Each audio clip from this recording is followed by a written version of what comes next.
Olá pessoal, o nosso tema do Fala Brasileiro hoje é sobre dengue. Nós temos visto que os casos estão muito altos, muito além da média para essa época do ano. E a nossa entrevista hoje é com a doutora Rosana Richman, que é infectologista. Exato. Doutora, a primeira pergunta é o seguinte: nós temos 90% dos entrevistados dizendo que estão atentos a essa situação, sobre a alta nos casos de dengue no país. O Brasil vive tecnicamente uma epidemia dessa doença ou não? Para você definir o que é epidemia para dengue, existe uma definição numérica, exatamente para a gente poder falar a mesma língua. Então, se você tiver 300 casos por 100 mil habitantes, é igual a epidemia. Então, se você pega o mapa brasileiro, vou te dar um exemplo. O município de São Paulo, esse número está em torno de 54 por 100 mil. Então, em teoria, nós estamos meio longe de falar em epidemia. Se você pega o Rio de Janeiro, Distrito Federal, esse número é mais do que 2 mil por 100 mil habitantes. Então, é totalmente diferente. Então, o nosso país, sim, vive uma epidemia, mas depende de onde você está no mapa do Brasil.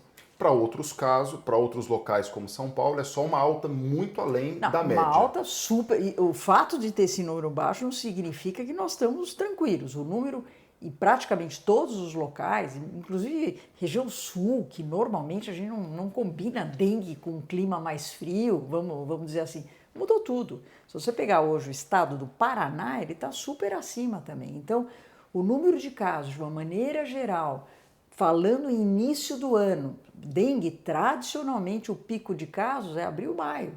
Nós estamos falando em janeiro, fevereiro, já com esses números. Então, assim, a preocupação é, será que nós estamos antecipando o que iria acontecer lá na frente ou isso é o pico do iceberg que vai continuar daqui para frente? Espero que seja a primeira opção, mas infelizmente a gente julga que não necessariamente é isso. Doutora, qual é a leitura, o porquê dessa situação?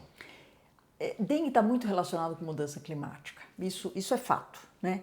Então, você pega um ano que você tem o El Niño, que você tem chuvas, vou falar do município de São Paulo, que é aqui que eu vivo, todo dia chove muito no município de São Paulo atualmente, então é muito difícil eu pedir para a população, falar, não deixa a água, que o mosquito põe os ovos na Porque a água o tempo mosquito todo. está ótimo, a situação climática. Ele precisa de calor, porque daí ele suga mais o sangue humano. Ele precisa de mais sangue humano para colocar os seus ovos em temperaturas mais altas. O ciclo dele é mais curto com o calor. Então, você junta o calor, junta com as chuvas, está propício para você ter muitos vetores e é isso que nós estamos vendo. Nós estamos vendo muita presença do Aedes aegypti. Além disso, lógico, tem um componente que pode estar relacionado com a pandemia, no sentido de que menos se falou de dengue, se focou muito mais em Covid, os agentes sanitários não entravam nas casas. Também tem, acho que tem um resquício ainda da pandemia, mas na minha opinião o principal fator é climático. Só para te dar um exemplo, hoje você tem dengue que foi adquirida na Espanha, na França, na Itália. Antigamente só tinha dengue de quem vinha dos trópicos para a Europa. Hoje não, já começa a ter casos autóctones nesses países e mesmo nos Estados Unidos. Então, está mudando, o clima está mudando. As pessoas se mostraram preocupadas, né? É uma pergunta da pesquisa, se estão preocupadas em serem infectadas ou alguém da família. Obviamente que pelo menos 7 em cada 10 se declararam preocupadas. Agora, essa preocupação, doutora, ela tem que mudar o que no comportamento? Cuidar do quintal, fazer o que nessa situação? Não, eu acho que isso sim, mas neste momento não é isso. Tem muito vetor. Lógico, não é para você descuidar do seu quintal.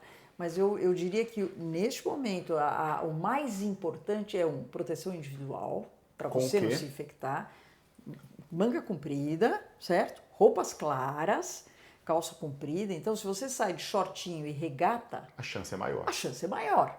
Porque a área que você vai ter que espalhar o seu repelente é muito maior do que eu que estou com manga comprida e vou passar repelente na minha mão e nos meus pés. Então, isto é uma proteção individual. Roupas claras, evitar perfume, o mosquito é atraído por perfume. É mesmo? Isso eu não sabia. É atraído por perfume. E cores mais escuras porque você sua mais e com isso você atrai mais. E o repelente, você deve sim, eu sei que está até difícil achar repelente, mas os repelentes que são autorizados pela Anvisa, e são 3 no nosso país, são 3, não 3 marcas, tem um monte de marca, mas o produto, quem está nos ouvindo, olhe o rótulo do repelente. Eu preciso saber o que tem dentro e qual a concentração. Quanto maior a concentração, mais prolongada é a ação do repelente. Eu preciso ficar repassando toda hora. E às vezes a gente esquece mesmo, você sai, assim como a gente tinha o álcool gel na bolsa na Covid, agora a gente tem que ter repelente na bolsa. Então, essa proteção individual, na minha opinião, se torna importante para a gente tentar evitar. E talvez mais do que isso, Douglas, se você eventualmente tiver com algum sintoma que possa estar relacionado à dengue, os cuidados são fundamentais. Não é para ninguém morrer de dengue, não é uma doença fatal. Tem doenças que realmente a gente sabe que são doenças fatais. A dengue depende muito deste manejo que você acaba recebendo do ponto de vista de assistência. Não estou nem falando de assistência médica, estou falando de assistência à saúde. Pode ser uma enfermeira, um profissional da saúde consegue avaliar o paciente, classificar ele, se ele é de risco ou não, para tomar a conduta imediata. Então, acho que isso é muito importante que as pessoas saibam. Se tiver dengue ou se tiver com a suspeita de dengue, que às vezes a pessoa não consegue fazer o diagnóstico, procure um posto de saúde, uma UBS e leve sua garrafinha de água, porque o mais importante é você se hidratar. Vamos rebater nesse ponto ainda mais uma vez. A gente está falando sobre a suspeita. Perguntamos se as pessoas sabem quais são os sintomas da dengue. 8 em cada 10 disseram que sim. Oba, que boa! Boa notícia! Boa notícia? Boa notícia! Mas a gente também já notou que num período em que a gente tem Covid, influenza também, sobretudo quando fala de febre e mal-estar, as pessoas ficam um pouquinho na dúvida. Então, sim, para ficar claro, quando para a população tem que haver um alerta de um sintoma que indique a dengue? Eu te diria que é mais fácil, eu como médica, te falar que quando você tiver sintomas respiratórios, ficou congestionado, está com dor de garganta, está com tosse, está com coriza, a chance de dengue é mínima. Então eu penso muito mais em Covid, em influenza do que dengue. Então se eu estou bem, estou com dor no corpo, estou com uma febrícula, esse mal-estar, e estou com dor de garganta, estou espirrando, eu não vejo necessidade de você sair correndo para o pronto-socorro, porque tem muita gente lá que realmente precisa, é mais emergente o atendimento. Agora, se você tem esses sintomas sem o quadro respiratório, a chance de ser dengue é razoável. Então, confunde um pouco. A dengue, talvez, a característica de dor na carne, né? As pessoas falam isso, é uma dor. Ela é chamada doença dos ossos, né? Dor dos ossos. Então, esse sintoma é muito forte na dengue, mas a gripe também pode dar isso. Febre, a dengue dá, a gripe também pode dar isso. Então, realmente, esses sintomas podem confundir. Talvez a dengue, um diferencial, é aquela dor que a gente chama de retroorbitária. O que é isso? Atrás dos olhos. E literalmente é isso. Quem teve dengue sabe o que eu estou falando. Então, você de mexer a órbita, mexer os olhos, já dói. Então, isso é mais provável que esteja relacionado à dengue. Mas eu acho que o principal diferencial é a parte respiratória. E o acesso aos testes para Covid e para influenza hoje são muito mais fáceis do que você ir correndo para uma UBS. Então, se você está com esse sintoma respiratório, faça o seu teste, o autoteste. Deu positivo? Calma. Fique em casa, repouso, se hidrate, coloque sua máscara para não contaminar os outros, mas não há uma necessidade premente de você sair pensando que possa ser dengue. Então, eu acho que isso fica como dica prática. E na suspeita de dengue tem que ir ao atendimento? Olha, em especial, se você for gestante, se você tiver mais de 60 anos, se você tiver alguma outra doença associada, é um diabético, a pressão alta, é uma doença cardíaca, né? E criança, na minha opinião, é quase que obrigatório. Se você é mais jovem, está com um quadro clínico, comece a se hidratar. A hidratação, só para a gente ter noção, eu não sei o seu peso, mas você vai fazer suas contas, são 60 ml por quilo nas 24 horas. Então, se você pega alguém de 60 quilos, são 3,5 litros de líquido. É bastante água. É bastante água. Não sei, 70 quilos que seja, não sei o seu peso. 82. Faz a conta. Eu sou ruim de matemática, dá quanto? Mas assim, é muito mais água do que o normal. Muito mais, é uma hidratação vigorosa que você tem que ter Isso é importante. Então, não que esse mais jovem não deva procurar. Eu acho que tem que procurar, inclusive, para fazer diagnóstico, para ter certeza do diagnóstico. Mas já vai se hidratando, porque isso já diminui muito, do ponto de vista prático, o risco de você ter as complicações relacionadas à dengue. Então, eu acho que a prioridade, sem dúvida, são para as pessoas de maior risco. E são aquele grupo que eu te falei. Mas, de uma maneira geral, se você puder ir ter uma assistência à saúde para poder te classificar, para ver sua hidratação. Então, como é que eu vejo se eu estou hidratado? Urina. Se você não está fazendo xixi, você não está hidratado. Ah, mas eu estou tomando água. Sim, mas essa água não está indo para o lugar que deveria. Então tem, de novo, algumas dicas que são importantes para a pessoa falar, puxa, eu estou assim, mas eu estou com a diurese boa, eu estou conseguindo me hidratar, eu não estou com vômito. Um jovem que está com muito vômito e não consegue se hidratar, vai embora, vai para uma UBS, vai para um pronto-socorro. Tá? Ficou claro aí? Ficou claro, ficou claro. Doutora, e sobre, especialmente na dengue, cuidado com a automedicação também, né? Nem me fale, isso é muito importante. Porque, de novo, é um problema, porque para Covid, para influenza, não é incomum você usar anti-inflamatório. E não tem tanto problema. Para dengue é problema. Para dengue está contraindicado o uso do anti-inflamatório. Anti-inflamatório, eu estou falando de ibuprofeno, nimesulida, tem vários. Cetoprofeno, só para as pessoas, às vezes, associarem uma coisa com a outra. Então, na dúvida, se você está na dúvida, não faça uso de anti-inflamatório. É melhor, uma das duas medicações que o próprio Ministério indica é ou dipirona, se você não for alérgico, ou paracetamol.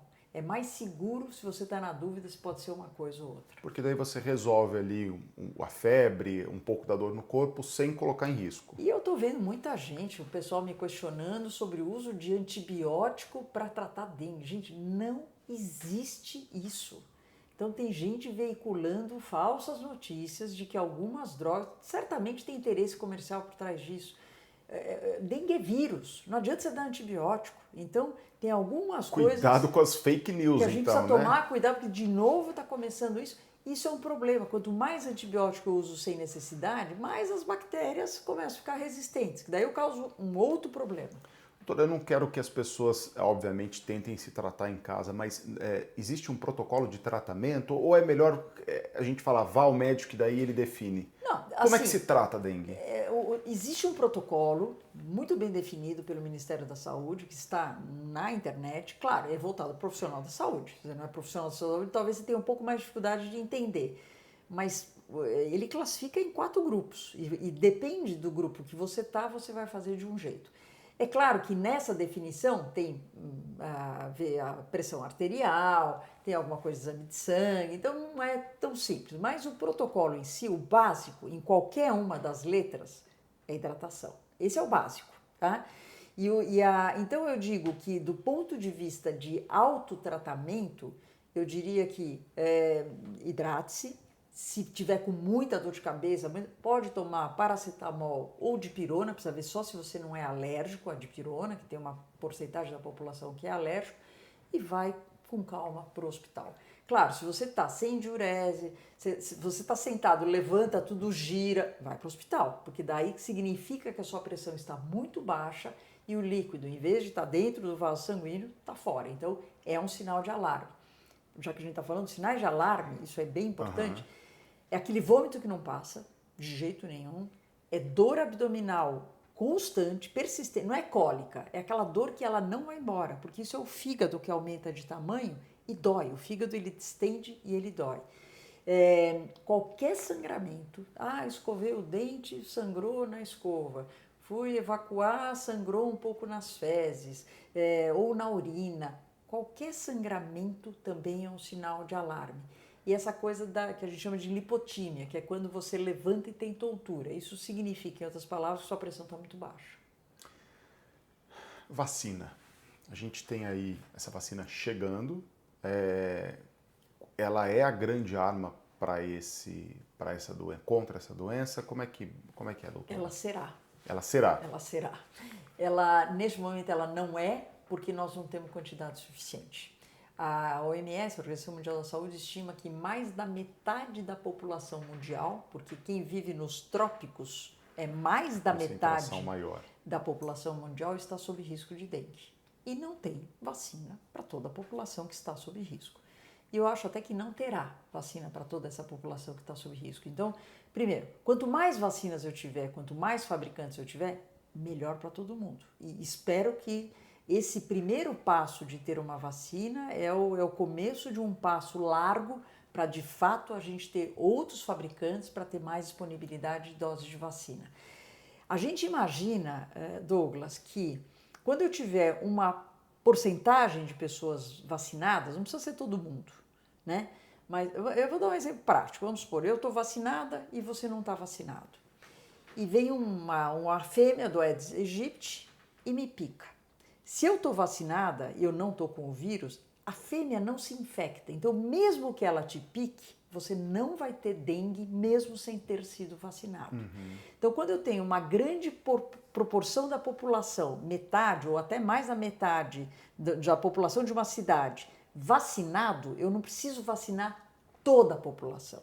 Só que esse número a gente ainda não sabe qual é. Será que é 60% da população de São Paulo? Será que é 50%? Mas vai acontecer isso. Isso a gente chama de proteção de grupo. Eu vacino um grupo e o outro grupo indiretamente se torna protegido porque vai ter muito menos gente com o vírus no sangue. Então, mesmo que eu tenha o vetor, mesmo que eu tenha a fêmea, ela não vai se infectar. Ela só se infecta com o sangue humano com o vírus. Ela não nasce infectada, ela precisa picar alguém que esteja com o vírus para poder transmitir. Então, assim, a vacina é a proteção, mas para um futuro, e hoje ela começa a chegar a conta-gotas aqui. E a gente viu que a prioridade do Ministério da Saúde é uma porcentagem das crianças, dos jovens. Porque assim, como não tinha muita vacina, a vacina que nós estamos usando é uma vacina em 2 doses, com 3 meses de intervalo, uma vacina que se mostra segura, que se mostra boa em termos de prevenção de casos mais graves, só que o quantitativo é pouco. Então, o Ministério comprou tudo que tinha, certo? Só que esse tudo que tinha dá para você vacinar um grupo só de brasileiros. Nosso país é imenso. Então optou-se por vacinar os adolescentes de 10 a 11 anos, porque eles viram que esta faixa etária é uma das faixas etárias dentro do licenciamento da vacina, que é de 4 a 60, que mais interna. É claro que você me perguntar, mas espera aí, não interna mais pessoas idosas com mais comorbidades? Óbvio que sim, é muito maior esse número. Mas a Anvisa, no nosso país, licenciou a vacina até 60. Então não adianta eu indicar para um grupo que não está dentro dessa indicação. Isso é muito pouco, isso não é nem 5% da população. Então, o impacto da vacinação eu espero ver a partir de 2025, quando entrar vacina do Butantan, que é uma dose só. Em termos de saúde pública, é muito mais fácil, né? Eu convencer você a vir se vacinar com uma dose é muito mais eficaz do que eu falar, você volta daqui a 3 meses, daí você vai esquecer, parte e volta. Vai mudar de ideia, volta, que não é para mudar. A vacina pode dar um pouco de reação local, você vai lá, pô, eu vou voltar lá, vou ter de novo a reação. Então, assim, eu vejo uma perspectiva boa da vacina quando a gente junta diferentes produtores com o mesmo objetivo, né? Então, acho que o Brasil está dando um exemplo, claro, o Butantan não sozinho, ele fez uma joint, né? Ele se junta com NIH. NIH é o Instituto Nacional de Saúde dos Estados Unidos. Então, quem desenvolveu a vacina foi nos Estados Unidos, mas o Butantan está fazendo a sua parceria e vai ter uma fabricação nacional. Para futuro. Para futuro. Eu acho que é um futuro... Eu penso em 2020, eu sou otimista, né? Mas eu penso em 2025. Os resultados preliminares eu penso em 2025. E aproveitando, falando de vacina ainda, para as pessoas que têm condição, a gente sabe que é uma dose cara, né? E também não tem disponível em qualquer drogaria, tem poucas vacinas, mas quem tem acesso e pode pagar é uma opção? É uma opção, sem dúvida, entre 4 e 60 anos. Lembrar que é uma vacina de vírus vivo, atenuado, isso significa contraindicado em gestantes e quem está amamentando. Isso é bem importante, que eu tenho também recebido telefonemas, gente que ninguém perguntou se estava amamentando, foi lá e tomou a vacina. Não sabemos o que vai acontecer porque não tem estudos de segurança, então é melhor evitar, tá? E também todas as pessoas que fazem algum tipo de tratamento que diminui sua imunidade, né? Ou pessoas vivendo com HIV, tem uma lista grande lá de pessoas, como com outras vacinas, que são contraindicados a fazer a vacinação. E eu te diria que a principal indicação, agora eu estou falando eu como especialista aí, é para quem já teve dengue uma vez. Porque a gente sabe que o segundo episódio, diferente de todas as outras doenças, o segundo episódio é pior. Então, se você chegar para mim e falar, olha, Rosana, eu tive dengue há 3 anos atrás, porque eu moro não sei aonde, eu falo, você especialmente invista nessa proteção. É uma coisa especialmente indicada. Está indicado para todos, mas especialmente nessa situação. Para esse grupo. Bom, para a gente finalizar, esperamos aí que a quantidade de vacinas aumente, os produtores aumentem, essa vacina chegue. Enquanto isso, atento aos sintomas, proteção individual com repelente e se tiver com sintomas, água, muita água. Água, muita água. Pode tomar sintomático, por exemplo, você está falando de água, mas eu estou super enjoada. Tudo bem, você pode tomar algum sintomático para o enjoo, mas se hidrate. E se não conseguir se hidratar, pronto atendimento. Doutora, obrigado. Imagina, prazer e acho que informação é tudo.